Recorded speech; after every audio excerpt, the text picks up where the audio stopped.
BTech wala. So in this section we will discuss about mainly about memory management techniques in the operating system. So we will know that what is memory. So in our computer systems we have main memory and as well secondary memory. So this memory management technique is very useful to understand how we manage the memory.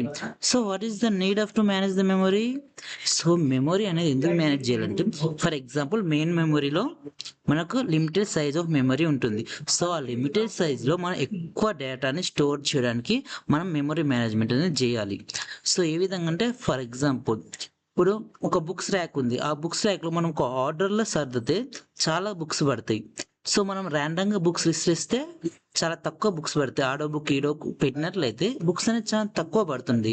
అదే మనం ఒక పద్ధతి ప్రకారం ఆ books అని arrange చేస్తే ఎక్కువ book పడుతుంది. సేమ్ వే ఒక డేటా అనేది మనం చాలా ఒక పద్ధతి ప్రకారం అరేంజ్ చేస్తే ఎక్కువ డేటా అంటే లిమిటెడ్ సైజులో ఎక్కువ డేటా పడుతుంది. అదే ర్యాండమ్గా ఇష్టం ఉన్నట్టు చేసేస్తే డేటా అనేది తక్కువ పడుతుంది. సో మనం ఉన్న మెయిన్ మెమొరీ ఆ ఉన్న లిమిటెడ్ మెమొరీని ఎట్లా ఎఫిషియెంట్గా యూజ్ చేస్తాం. సో అది ఎఫిషియెంట్గా యూజ్ చేయాలంటే మనకి ఏం కావాలి, ఒక మెమొరీని మేనేజ్ చేసే టెక్నిక్స్ కావాలి. సో ఈ మెమొరీ మేనేజ్ టెక్నిక్స్ మనం నేర్చుకోవడం వల్ల మనం ఆ మెమొరీ అనేది ఎలా మేనేజ్ చేస్తాం అనేది మనకు అర్థమవుతుంది. సో ఆ పద్ధతి అని చెప్పాను కదా, సో ఒక పద్ధతిలో మనం అరేంజ్ చేస్తే ఎక్కువ డేటా పడుతుంది అని చెప్పాను కదా. సో మరి ఆ పద్ధతి ఏంటంటే అది ఏమేమి టెక్నిక్స్ ఉన్నాయి, పద్ధతులు మీన్స్ టెక్నిక్స్. సో ఏమేమి టెక్నిక్స్ ఉన్నాయి అనేవి మనం అలా చూద్దాం. సో ఫస్ట్ ఇక్కడ ఏమి ఇచ్చాడు, memory management techniques are methods used by an operating system to efficiently allocate, utilize and manage memory resources for processes. Various techniques help the operating system manage more efficiently. They can be broadly categorized into this of the following అని చెప్పాడు. So ఇక్కడ same ఒక ప్రాసెస్కి కావాల్సిన మెమొరీని ఎంత ఎఫిషియెంట్గా, ఎంత యూటిలైజ్గా ఉన్న రిసోర్స్ని ఏ విధంగా manage చేస్తాం అనేది మెమరీ మేనేజ్ టెక్నిక్ ఎక్స్ప్లెయిన్ చేస్తుంది.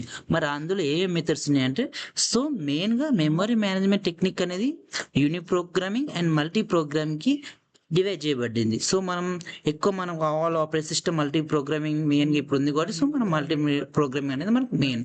సో ఈ మల్టీ ప్రోగ్రామింగ్ అనేది ಇಲ್ಲಿ ఏముంటుంది అందులో continuous memory allocation and non continuous memory allocation. So again it's subdivide into two parts. In continuous memory allocation we have single continuous allocation and partitioned allocation, and in non contiguous memory allocation we have page memory management and segmented memory management. So first we discuss about the continuous memory allocation in this section. Okay, so first what is mean by continuous memory allocation. So ఇక్కడ మనం చూసుకున్నట్లయితే continuous memory allocation అంటే ఏందో ఇప్పుడు మనం చూద్దాం. So first continuous memory allocation is the memory management method where each process is given a single continuous block of memory. This means all data for a process stored in adjacent memory allocations. So ఇక్కడ ఏం చెప్తుంటే continuous memory allocation అంటే ఏం లేదు, ఎప్పుడు ఒక data అనేది లేకుంటే ఒక మెమరీ అనేది ఒక ప్రాసెస్ సంబంధించిన మెమరీ అనేది కంటిన్యూ బ్లాక్లో అంటే ఒకదాని తర్వాత అట్లా కంటిన్యూ వేగా మనం అలొకేట్ చేసామంటే దాన్ని మనం కంటిన్యూస్ మెమరీ అలొకేషన్ అంటాం. ఫర్ ఎగ్జాంపుల్ ఇక్కడ మనం ఒకటి చూద్దాం. ఇక్కడ ఏముంది, ప్రాసెస్ 1 ఉంది, ప్రాసెస్ 2 ఉంది, ప్రాసెస్ 3. సో ఈ ప్రాసెస్ సంబంధించిన మెమరీ అంటే ఈ ప్రాసెస్ సంబంధించిన డేటా అనేది సో ఇది మెయిన్ మెమరీ అనుకోండి. సో ఇందులో బ్లాక్స్ ఉన్నాయి, block 1, block 2. So some number of blocks divide అయి ఉంది. సో ఈ ఒక ప్రాసెస్ అలా మనం ర్యాండమ్గా ఇచ్చేస్తాం. సో ఆ ర్యాండమ్ అనేది ఎలా ఇచ్చేయాలి, కంటిన్యూస్గా ఇవ్వాలి. సో P1 ఫస్ట్ తీసుకుంటే ఆటోమేటిక్గా P2 సెకండ్, ఇప్పుడు P1 బ్లాక్ 2 తీసుకుంది. సో ఆటోమేటిక్గా ఏం తీసుకోవాలి, కంటిన్యూస్లో P2 అనే బ్లాక్ 3 తీసుకోవాలి. అదే విధంగా P3 అనేది బ్లాక్ 4 తీసుకోవాలి.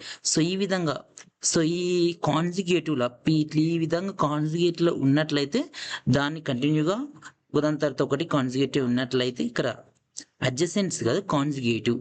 So it's wrong. So it is not adjacents.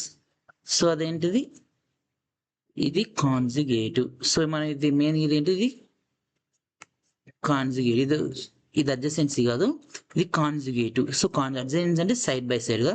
So కాన్జిగేటివ్ అంటే సో ఈ విధంగా అప్వర్డ్స్, ఈ విధంగా ఒకదాని తర్వాత ఒకటి అనేది అరేంజ్ అయ్యి ఉండాలి. సో ఇలా కాన్జిగేటివ్ అరేంజ్ అయి ఉన్నప్పుడు దాన్ని మనం కంటిన్యూస్ మెమరీ అలొకేషన్ అంటాం. సో ఈ విధంగా మీకు కంటిన్యూస్ మెమరీ అలొకేషన్ అనేది అర్థమైందని అనుకుంటున్నా. So next we will discuss about, so after continuous allocation, so we know that continuous allocation is divided as two parts. So in this we see that continuous allocation divided is single continuous allocation, partitions allocation. Single allocation nothing but, so I will explain simply. Single continuous allocation అంటే ఏం లేదు. So అందులో ఒకటే process ఉంటుంది, అంటే అది multi programming కాదు, only single programme. So ఒకటే ప్రాసెస్ జరిగే అంటే సింగిల్ ప్రోగ్రామింగ్ ఉన్న ఆపరేటింగ్ సిస్టమ్లో ఇది యూజ్ చేస్తాం.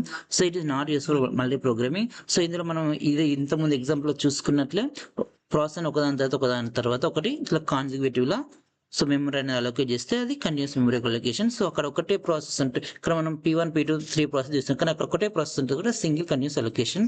So next partition allocation. Partition allocation మనం కొంచెం డెప్త్గా తెలుసుకోవాలి, ఎందుకంటే పార్టీషన్ రెండు ఉంటాయి. సో ఆ టూ పార్టీషన్స్ ఏంటి అంటే ఫిక్స్డ్ పార్టీషన్, దీన్నే మనం స్టాటిక్ పార్టీషన్ అంటాం. అదే విధంగా వేరియబుల్ పార్టీషన్, దీన్నే మనం డైనమిక్ పార్టీషన్ అంటాం. సో ఈ రెండు పార్టీషన్స్ అనేవి ఉంటాయి. సో మనం సో ఈ మరి ఫిక్స్డ్ పార్టీషన్ అంటే ఏంటిది, అదే విధంగా ఈ వేరియబుల్ పార్టీషన్ డైనమిక్ పార్టీషన్ అంటే, సో ఈ రెండు కంటిన్యూస్ అలొకేషన్ కిందనే ఉంటాయి. సో ఈ రెండు పార్టీషన్ కింద ఉంటాయి, దానిలో కూడా సబ్ డివైడ్ ఉంది కాబట్టి దానిలో ఐ విల్ ఎక్స్ప్లెయిన్ క్లియర్లీ.